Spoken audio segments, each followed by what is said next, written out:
ओम शांति।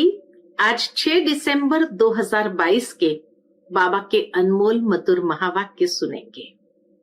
आज की मुरली में बाबा कहे, बच्चे तुम्हें 3 बाप का परिचय सबको देना है, परंतु कहानी मिसल सुनाओ। यही नवीनता हमें करनी है कि बाप का परिचय देना है, वो भी कहानी मिसल सुनाओ, क्योंकि जब तक बेहद बाप को पहचाना नहीं है तब तक वर्षे के अधिकारी बन नहीं सकते हैं। दूसरी, आज बाबा ने बहुत सुंदर रमणीक बात सुनाई है कि बच्चे ये बाप एकदम नया है। कैसे नया है?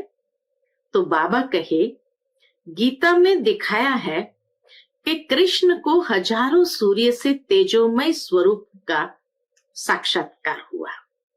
अब वास्तव में बाप तो बिंदी है, ये नई बात है। अगर बिंदी का साक्षात्कार होता था तो न अर्जुन समझ सकता था, न और कोई समझ सकता था। इसीलिए बाबा कहे, ये बात बाप ने एकदम बाप के परिचय में नहीं सुनाई है, जो तुम्हें सबको सुनानी है कि वो हजारों सूर्य से तेजोमय नहीं है, लेकिन बिंदी स्वरूप है। तो सुनते हैं बाबा के मधुर महावाक्य। ओम शांति। मीठे बच्चे, 3 बाप का राज सबको कहानी मिसल सुनाओ। जब तक बेहद बाप को पहचान कर पावन नहीं बने हैं तब तक वर्षा मिल नहीं सकता। आज की मुरली से जो प्रश्न है, बाबा बिल्कुल ही नया है, उसने तुमको अपना कौन सा नया परिचय दिया है?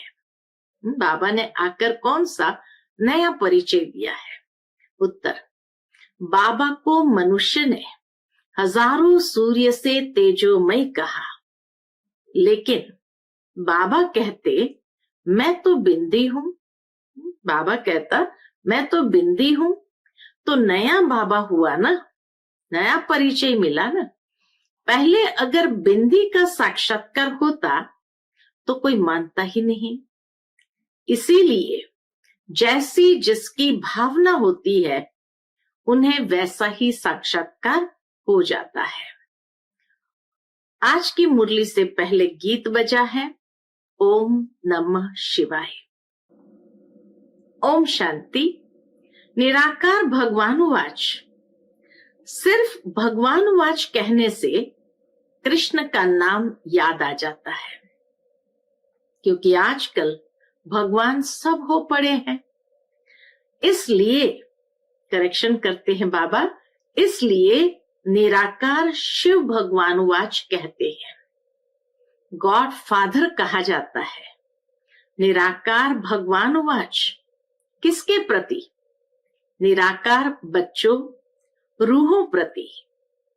रूहानी भगवानुवाच व ईश्वरवाच ये अक्षर शोभता नहीं है, मैच नहीं होता है। इसीलिए बाबा कहे निराकार भगवानुवाच शोभता है। अब घड़ी घड़ी तो नहीं कहेंगे, घड़ी घड़ी तो नहीं कहेंगे निराकार शिव भगवानुवाच। यह है बहुत गुप्त, इनका चित्र निकल न सके। बिंदी बनाकर भगवानुवाच लिखे तो कोई मानेंगे नहीं। भगवान के यथार्थ नाम, रूप, देश, काल को कोई जानते ही नहीं। अगर बाप को जान जाए तो रचना को भी जान जाए, परंतु न जानना ही उन्हों का ड्रामा में नूंदा हुआ है। तब तो फिर बाप आकर अपनी पहचान दे। बाप कहते हैं, जब मेरा पाठ होता है पतितों को पावन बनाने का, तब ही आकर मैं अपनी पहचान देता हूं। पुरानी दुनिया को नया बनाता हूं। पुरानी दुनिया में रहने वाले मनुष्य नई दुनिया में रहने वाले मनुष्य को पूछते हैं, तुम बच्चों को समझाना है। पुरानी दुनिया में रहने वाले मनुष्य नई दुनिया में रहने वाले मनुष्य को पूछते हैं, तुम बच्चों को समझाना है। क्या समझाना है? जबकि ऋषि मुनि आदि सब कहते हैं हम रचता और रचना को नहीं जानते, फिर तुमने कहां से जाना? बाबा कहे पूछो उनसे। जब ऋषि मुनि कहते हैं हम रचता और रचना को नहीं जानते, नेति नेति कहा, फिर तुमने कहां से जाना? अगर तुम बाप को रचना को जानते हो तो हमको नॉलेज दो। कभी कोई को दे नहीं सकते, वो कभी कोई को भी दे नहीं सकते, वर्षा दे न सके। तुम बच्चों को बाप से वर्षा मिल रहा है। तुम जानते हो बेहद का बाप आया हुआ है नई दुनिया का वर्षा अथवा सुख देने, तो जरूर दुख खत्म हो जाएगा। वह है सुख धाम, यह है दुख धाम। अब इस दुख धाम का विनाश होना है। नई दुनिया ही अब पुरानी हुई है, फिर नई बन जाएगी। नई दुनिया को सतयुग, पुरानी दुनिया को कलयुग कहा जाता है। नई दुनिया में जरूर मनुष्य थोड़े होने चाहिए। सतयुग में एक ही धर्म था, इस समय तो अनेक धर्म है, दुख भी है। आज कई दुख के कारण तो अनेक धर्मों के कारण है, क्योंकि धर्म के नाम पर ही कितने झगड़े होते हैं, तो कई दुख तो इन धर्मों के कारण हो जाता है। तो बाबा कहे इस समय तो अनेक धर्म है, दुख भी है। सुख से दुख, दुख से फिर सुख होता है। ये खेल बना हुआ है, ऐसे ही ये चक्र बना हुआ है। दुख कौन देते हैं ये किसको पता नहीं है। रावण को माया कहा जाता है, धन को माया नहीं कहा जाता। विकारी मनुष्य जानते हैं कि देवताएं निर्विकारी है, परंतु उन्हों को विकारों का नशा चढ़ा हुआ है। देवताओं को है निर्विकारी पने का नशा। वहां अपवित्र कोई होते ही नहीं है। संगम पर ही तुम बच्चों को पवित्रता का राज समझाया जाता है। तुमको फिर औरों को समझाना है। बाप तो सारी दुनिया को बैठ समझाएगा नहीं, बच्चों को ही समझाना है, परंतु समझाने की बड़ी युक्ति चाहिए। सबको बताओ, भारत जो स्वर्ग नई दुनिया थी वह अब पुरानी हो गई है। रचयिता तो बाप ही है। वह खुद कहते हैं मैं ब्रह्मा द्वारा नई दुनिया की स्थापना करता हूं। बाबा खुद कहते हैं मैं ब्रह्मा द्वारा नई दुनिया की स्थापना करता हूं, बच्चों को एडॉप्ट करता हूं। ब्रह्मा का नाम ही प्रजापिता है, तो जरूर इतने बच्चों को एडॉप्ट ही करेंगे। जैसे सन्यासी फॉलोअर्स को एडॉप्ट करते हैं, पुरुष स्त्री को एडॉप्ट करते हैं कि तुम मेरी हो। यहां भी तुम कहते हो शिव बाबा मैं आपका हूं। घर बैठे भी बहुतों को टच हो जाता है। फिर क्या कहते हैं कि भल बाबा हमने आपको देखा नहीं है। यही बाबा से योग में कहते कि भल बाबा हमने आपको देखा नहीं है, क्योंकि बंधन में हूं, आ नहीं सकती, परंतु मैं हूं आपकी। पवित्र तो जरूर बनना पड़े। पतित मुक्ति जीवन मुक्ति में जा नहीं सकते। पतित पुकारते हैं कि आओ आकर पावन बनाओ। तुम बच्चों को समझाना चाहिए। क्या समझाना चाहिए? कि भारत स्वर्ग था, ये लक्ष्मी नारायण स्वर्ग के मालिक थे। जरूर डिनास्टी चली होगी। नई दुनिया में नया राज्य था, अब वह नहीं है। और अनेक धर्म है, देवता धर्म है नहीं। ये पुरानी दुनिया कब तक चलेगी? वह सतयुग को लाखों वर्ष कह देते हैं।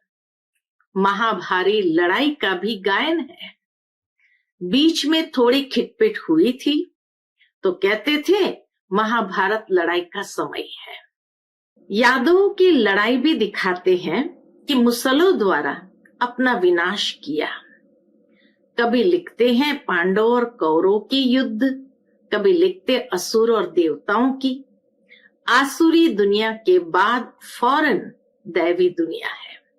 कलयुग के बाद फौरन सतयुग है। वह पतित, कलयुग पतित, यह पावन।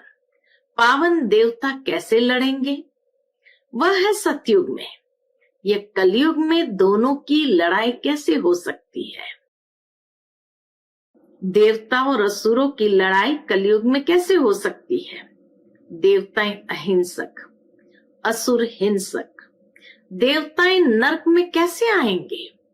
अभी तुम संगम पर हो, नई दुनिया स्थापन होती है, उसके लिए तुम पुरुषार्थ कर रहे हो। दो बाप का राज भी कहानी मिसल समझाना चाहिए। सतयुग में है एक बाप, बेहद के बाप को याद करते ही नहीं क्योंकि सुखधाम है। द्वापर में है दो बाप, लौकिक बाप होते हुए भी पारलौकिक बाप को याद करते हैं। आत्मा ही अपने बाप को याद करती है क्योंकि आत्मा ही दुख सहन करती है। पुण्यात्मा, पापात्मा, आत्मा ही सुनती है, संस्कार आत्मा में है। जिनमें दैवी संस्कार नहीं है वह दैवी संस्कार वालों का गायन करते हैं। गाया भी जाता है आपे ही पूज्य, आपे ही पुजारी। पुजारी बनते हैं तो गाते हैं, क्या गाते हैं? मुझ निर्गुण हारे में कोई गुण नहीं। उनमें गुण है, हमारे में नहीं है। पूज्य सो पुजारी, तुम ही पूज्य सो देवता थे, फिर तुम ही पुजारी बने हो। 84 जन्म लिए हैं, आधा कल पूज्य, आधा कल पुजारी। हिसाब समझाना पड़े। देवता, क्षत्रिय, वैश्य, शूद्र, इस समय हम ब्राह्मण हैं, बीके हैं, ब्रह्मा कुमार कुमारी हैं। इस समय हमको 3 बाप होते हैं, लौकिक बाप, निराकार पारलौकिक बाप, तीसरा फिर है प्रजापिता ब्रह्मा, जिस द्वारा हम ब्राह्मणों को पढ़ाते हैं। प्रजापिता नाम तो सुना है ना? ब्रह्मा द्वारा रचते हैं। तुम भी ब्राह्मण हो, तुम भी बाप को याद करो। बाप कहते हैं मैं आया हूं तुमको वापस ले जाने। निराकार बाप आत्माओं से बात करते हैं। तुम कहते भी हो हम एक शरीर छोड़ दूसरा लेते हैं। शरीर का नाम रूप बदल जाता है, आत्मा तो एक ही है। बाप का नाम भी एक ही शिव है। उनको शरीर तो है नहीं, ये पॉइंट भी नोट करनी चाहिए। फिर जैसा आदमी वैसे ही समझाना है। हम बी के दादे से वर्षा ले रहे हैं, वही राजयोग और ज्ञान की नॉलेज देते हैं। मनुष्य से देवता बनना है, यह भी नॉलेज है। नॉलेज मिलती है संगम पर, जिससे फिर नई दुनिया में वर्षा पाते हैं। पतित दुनिया में आकर पावन दुनिया स्थापन करते हैं। अभी बाप आया है, किस लिए? घर ले जाने। अभी बाप आया है हम बच्चों को घर ले जाने। ड्रामा अनुसार सबको घर जाना है। फिर पहले सूर्यवंशी, फिर चंद्रवंशी, फिर वैश्य, शूद्रवंशी बन जाते हैं। वह है निराकार आत्माओं का झाड़ और यह है साकारी मनुष्य का झाड़। ब्राह्मण, देवता, क्षत्रिय, वैश्य, शूद्र, इसमें सारा विराट रूप आ जाता है। ब्राह्मण वृद्धि को पाते रहते हैं। रुद्र माला और विष्णु की माला बनेगी। ब्रह्मा की माला नहीं कह सकते क्योंकि बदलते रहते हैं, इसलिए रुद्र माला पूजी जाती है। यह है नई नई बातें। ये बातें कोई की बुद्धि में जरा भी नहीं है। कल्प की आयु लाखों वर्ष कह देते हैं, इसलिए तुम्हारी बातें सबको नई लगती है। नई दुनिया के लिए नई चीज मिलती है। बाबा भी वास्तव में नया है। बाबा भी वास्तव में नया है। कैसे? वह तो कहते हैं नाम रूप से न्यारा है, या तो कह देते हैं हजारों सूर्य से तेजोमय है। सो तो जरूर जैसी भावना होगी वैसा साक्षात्कार होगा। बिंदी का साक्षात्कार हो तो कोई माने ही नहीं। ये सब बातें नहीं होने कारण मनुष्य मूंझते हैं। जो यहाँ के होंगे उनका ही सैपलिंग लगेगी। बाबा कहे जो यहाँ के होंगे उनकी ही सैपलिंग लगेगी। तुम बच्चों ने अब अच्छी तरह समझा है, तो पारलौकिक बाप के लिए भी समझाना है। तुम आधा कल्प से उनको याद करते आए हो। सुख देने वाले को ही याद किया जाता है। रावण सबका दुश्मन है, तब तो उनको जलाते हैं। पूछो रावण को जलाते कितना समय हुआ? बोलेंगे अनादि। उनको ये मालूम ही नहीं रावण कब से आता है। सतयुग में तो रावण होता नहीं। भारत का सबसे पुराना दुश्मन रावण है। रूह को पतित बनाने वाला है। आत्मा का दुश्मन कौन? रावण। आत्मा के साथ शरीर भी है, तो दोनों का दुश्मन कौन हो गया? शरीर और आत्मा दोनों का दुश्मन कौन हो गया? किसी ने कहा रावण। रावण में आत्मा है? पूछते बाबा, रावण में आत्मा है? रावण क्या चीज है? बस विकार है। ऐसे नहीं कि रावण में भी आत्मा है। रावण 5 विकारों को कहा जाता है। आत्मा में ही 5 विकार है। जिसका पुतला बनाते हैं, तुम जानते हो अभी है दुख, फिर सुख में जाना है। अभी है दुख, फिर सुख में जाना है, तो जरूर बाप आकर ले जाएंगे। वही पतित पावन है।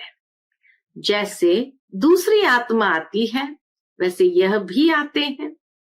श्राद्ध खिलाते हैं तो आत्मा को बुलाते हैं। ब्राह्मण को ही अपने बाप की आत्मा समझ सब कुछ करते हैं।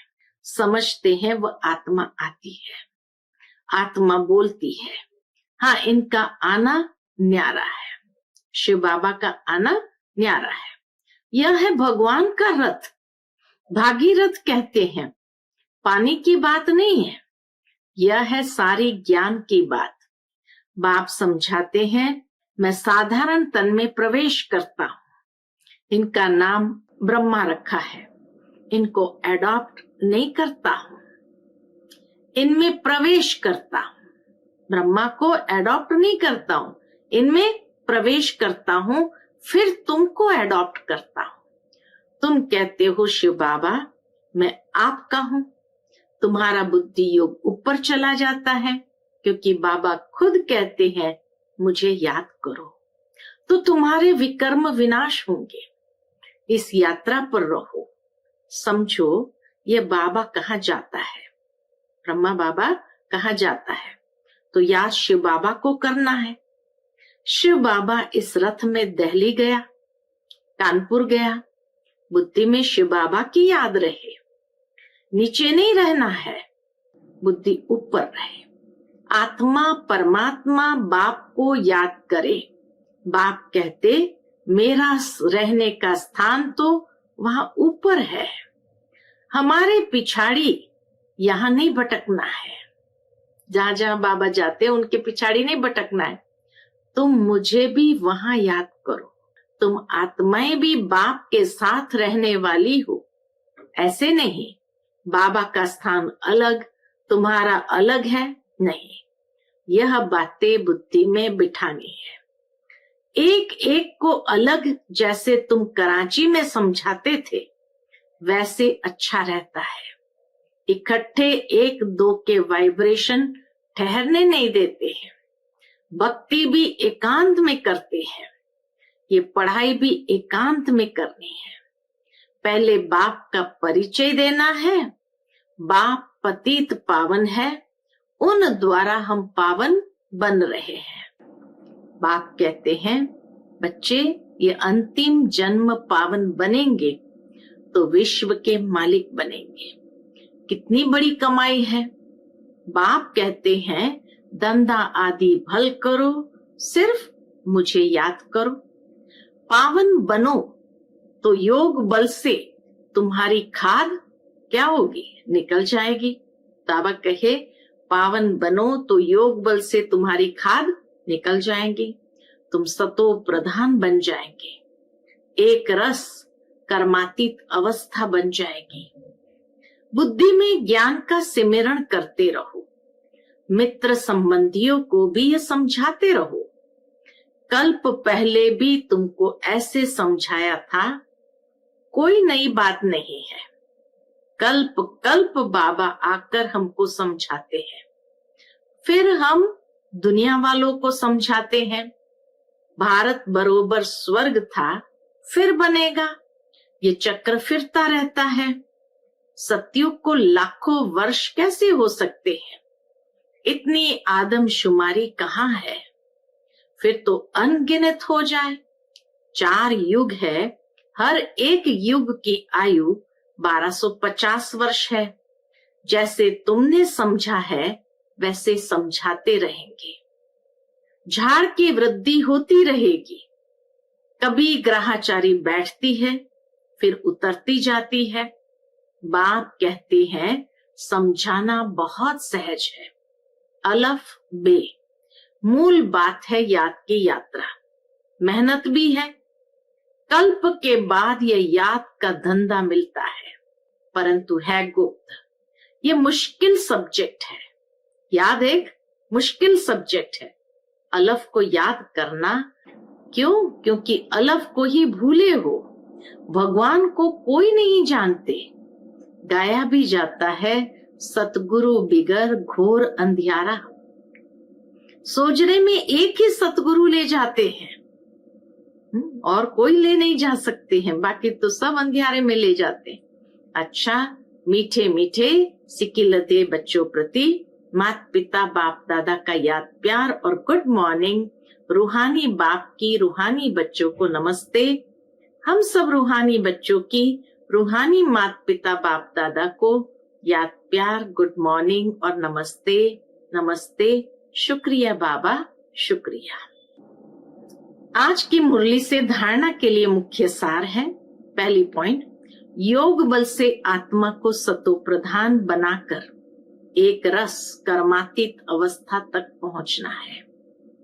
याद की गुप्त मेहनत करनी है, एकांत में पढ़ाई पढ़नी है। बाबा कहे, एकांत में पढ़ाई करनी है। दूसरी पॉइंट, बाप से मुक्ति जीवन मुक्ति का वर्षा लेने के लिए इस अंतिम जन्म में पवित्र जरूर बनना है। आज का बाप दादा का मधुर वरदान है, एक पॉइंट शब्द की स्मृति से, एक पॉइंट शब्द की स्मृति से मन बुद्धि को नेगेटिव के प्रभाव से बचाने वाले नंबर 1 विजयी भव। नंबर 1 विजयी भव। वर्तमान समय विशेष माया का प्रभाव मन में नेगेटिव भाव और भावना पैदा करने व यथार्थ महसूसता को समाप्त करने का चल रहा है। इसलिए पहले से ही सेफ्टी का साधन अपनाओ। इसका विशेष साधन है सिर्फ एक पॉइंट शब्द। कोई भी संकल्प, बोल व कर्म व्यर्थ है तो उसे पॉइंट लगा दो, तब नंबर 1 विजयी बन सकेंगे। माया के स्वरूपों को पहचानो, सीजन को पहचानो और स्वयं को सेफ कर लो। आज का स्लोगन है, संगम पर जिन्हें सेवा का श्रेष्ठ भाग्य प्राप्त है, वही पद्मा पदम भाग्यवान है। संगम पर जिन्हें सेवा का श्रेष्ठ भाग्य प्राप्त है, वही पद्मा पदम भाग्यवान है। अच्छा, Om Shanti. Piece of mind channel को लाइक करें, सब्सक्राइब करें और हमारी लेटेस्ट वीडियोस देखने के लिए बेल आइकन को प्रेस करें।